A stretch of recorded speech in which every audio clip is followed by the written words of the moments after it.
Hello and welcome to Forever Rugby on Forever Sports, and some very interesting news on a Sunday morning with RASSIE ERASMUS taking on World Rugby again? Question mark, potentially. And literally on the back of his first game back as well, RASSIE ERASMUS back and stealing headlines for all the wrong reasons. You're going to talk a little bit about what he's been up to and whether he should be or should not be doing what he is currently doing on Twitter. Before we do that, please do smash like on the video and subscribe to the channel as well. Right, so now, obviously, first of all, the Springboks lost yesterday, and there's been quite a lot of controversy about it because a lot of people saying that there were two forward passes in the build up to both, well, forward passes in the build up to both Irish tries, and there was a lot of angry Springbok fans on Twitter, a lot of clips going around, a lot of videos being produced, and which is fine. That's pretty natural. It's pretty normal, actually. And everybody sort of has to go at each other, because as soon as you lose, you often do find stuff that went against you and stuff like that. But what is not sort of regular and what is not very normal is for your director of rugby to be doing a similar thing. Now, we did see a tweet last night, which I think has actually been deleted, from RASSIE ERASMUS, and it was kind of the forward pass. But he's then literally about an hour ago released another video.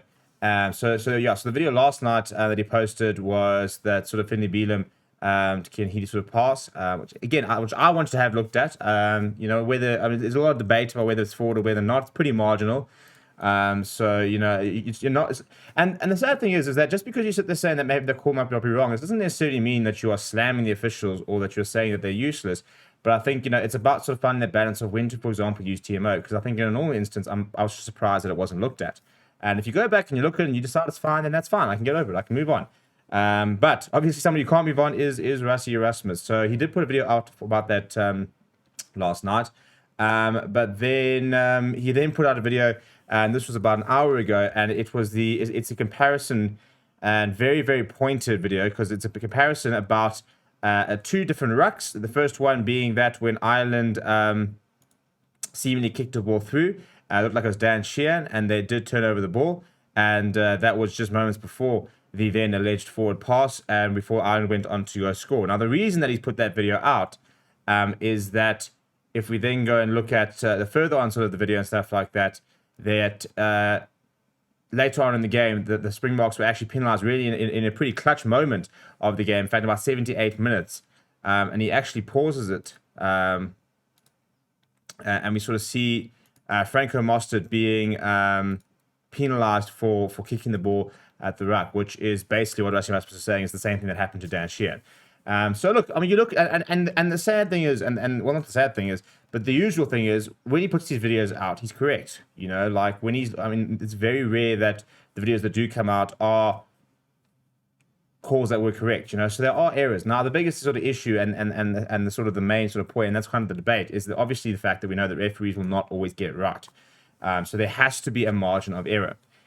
Which is why when you put out these clips, you're not, for example, as a Springbok fan, are not going to go and find clips where Ireland got dodgy decisions and say, oh, you guys also got some bad decisions, we got some bad decisions. So there's always going to be a sort of one-sidedness of it that's kind of inevitable within fandom. It's the standard thing, It's a lot of people are saying that I'm not clear yesterday in my review, and it's not so much that. It's just more that coming from a South African perspective to a South African audience, these were more the worries within the Springbok game plan, as opposed to really spending a lot of time talking about how good Ireland is. We know how good Ireland is.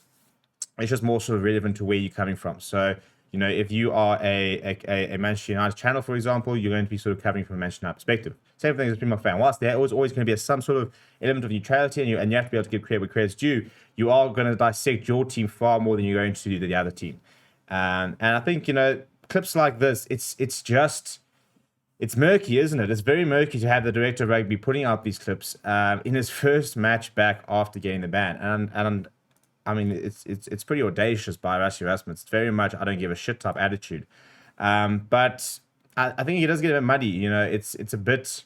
And again, he's not putting it out there and saying this is wrong. He's just putting a clip out there for your interpretation, but it's clearly highlighting an inconsistency in the refereeing decisions regarding these two specific incidents, where Ireland did the same thing and got away with it, and South Africa did the same thing and got penalised for it.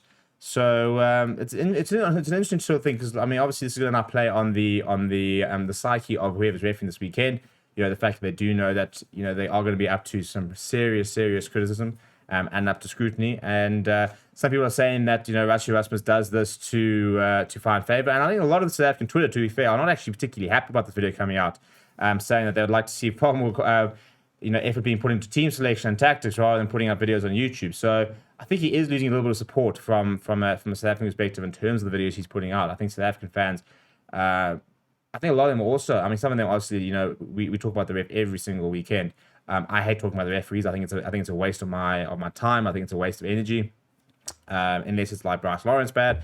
But and I think a lot of South African fans are kind of getting there. We can't just blame the referee every single time you lose. It's a very tired and overused narrative, and it becomes a bit dangerous. Where you can then just sort of try and scapegoat it every single time without any sort of inner reflection, taking actually criticism on board, a little bit introspective in this, and realizing what we actually need to improve in-house. Yes, you can only control so much what goes on, and if a referee makes a decision, the referee makes a decision.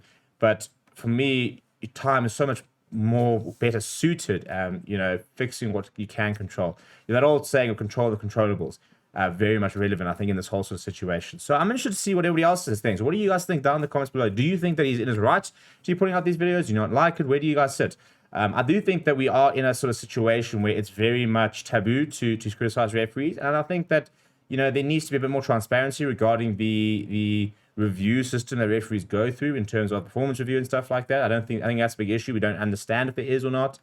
So as a result, fans just think that referees can get away with anything and nothing will ever happen to them. Which I don't think is the case. I think there are review systems, there are systems in place to try and sort of reward good officiating and technically, so not, and I wouldn't say penalize, but where there is bad officiating, to try and remedy the situations, to demand improvement, and stuff like that. And there has to be. I think the issue at the moment is there's very little transparency regarding what the process is with referees being appointed, what the process is. Every referee does have a bad day. So I think more transparency would help that issue a lot. But let me know what your thoughts are down in the comments below. Please do smash like on the video and subscribe to the channel as well. Thank you very much for watching. My name is Steven. I'll chat to you soon.